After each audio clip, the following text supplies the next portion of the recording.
Il y a des victoires qui s'expliquent par le talent, d'autres par l'histoire, et puis il y a celles qui portent une signature.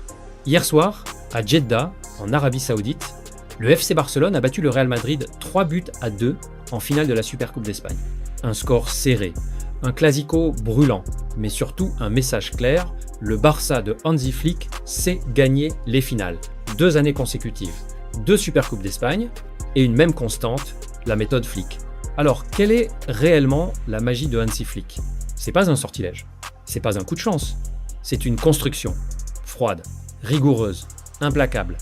La première victoire de Flick se joue avant même le coup d'envoi. Là où d'autres entraîneurs insistent sur le spectacle, Flick prépare ses joueurs à souffrir pour gagner. Depuis son arrivée, le discours est clair. Les finales ne se jouent pas, elles se contrôlent. Face au Real Madrid, hier soir, le Barça n'a jamais paniqué, même lorsque Madrid est revenu au score, même sous la pression, même dans les moments de flottement. Pourquoi? Parce que Flick a transformé le mental de ce groupe. Le Barça ne fuit plus les duels, il ne se désunit plus après un but encaissé. Il accepte les temps faibles, c'est un Barça adulte. Un Barça préparé pour les grands rendez-vous. Sur le terrain, la magie Flick est avant tout tactique.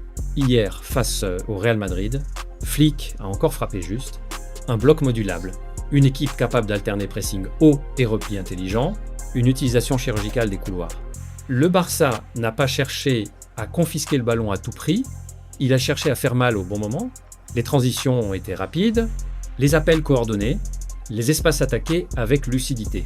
Et surtout, Flick a encore gagné son duel direct avec l'entraîneur madrilène. Chaque ajustement tactique du Real a trouvé une réponse côté Blaugrana. C'est là que Flick se distingue. Il lit les matchs en direct, il anticipe, il corrige sans affoler son équipe. 2 supercoupes consécutives, c'est pas seulement un entraîneur, ce sont aussi des joueurs remis à leur meilleur niveau. Sous Flick, certains cadres ont retrouvé une clarté tactique perdue. Les jeunes, eux, jouent sans complexe. Hier soir encore, on a vu un Barça équilibré, des leaders qui guident, des jeunes qui osent, un collectif qui protège chaque individualité tout au long. Flick ne surprotège personne. Il responsabilise. Un joueur qui joue sait pourquoi il joue. Un joueur qui ne joue pas sait ce qu'il doit améliorer. Résultat, pas de frustration publique, pas de vestiaire fracturé, pas d'ego au-dessus du collectif. La vraie magie de Flick se situe dans les détails invisibles. Les changements, toujours au bon moment, les consignes claires depuis le banc, la capacité à calmer le jeu quand il le faut, ou à l'accélérer brutalement. Hier, à 3-2, le Barça n'a pas reculé n'importe comment. Il a défendu avec intelligence, il a fait courir le Real. Il a cassé le rythme sans tricher. C'est ça, une équipe bien coachée, remporter 2 Supercoupes d'Espagne consécutives face à des adversaires de très haut niveau, dont le Real Madrid, c'est pas anodin, ce n'est pas un titre mineur. C'est un signal fort envoyé à l'Europe. Le Barça n'est plus en reconstruction permanente. Il entre dans une phase de consolidation. Avec Flick, le club a retrouvé une identité compétitive, une discipline collective, une crédibilité dans les grands matchs. Soyons honnêtes, ce Barça n'est pas encore une machine parfaite. Il y a encore des moments de déséquilibre, des phases où la défense souffre, des matchs où la domination n'est pas totale, mais la différence est là.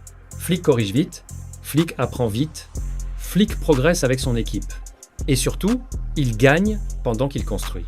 2 Supercoupes d'Espagne consécutives, une finale remportée 3-2 contre le Real Madrid à Jeddah, et une impression persistante, le Barça a retrouvé un entraîneur de finale. La magie Flick, ce n'est pas le spectacle permanent, c'est la maîtrise, la discipline, la culture de la victoire. Et si ces 2 trophées ne sont qu'un début, alors le FC Barcelone vient peu, être d'entrée dans une nouvelle ère. C'était Planète Classico. Merci de nous avoir suivis. N'oubliez pas de vous abonner, de liker la vidéo et d'activer la cloche pour ne rien manquer de toute l'actualité du Barça. À très bientôt pour un nouveau point info.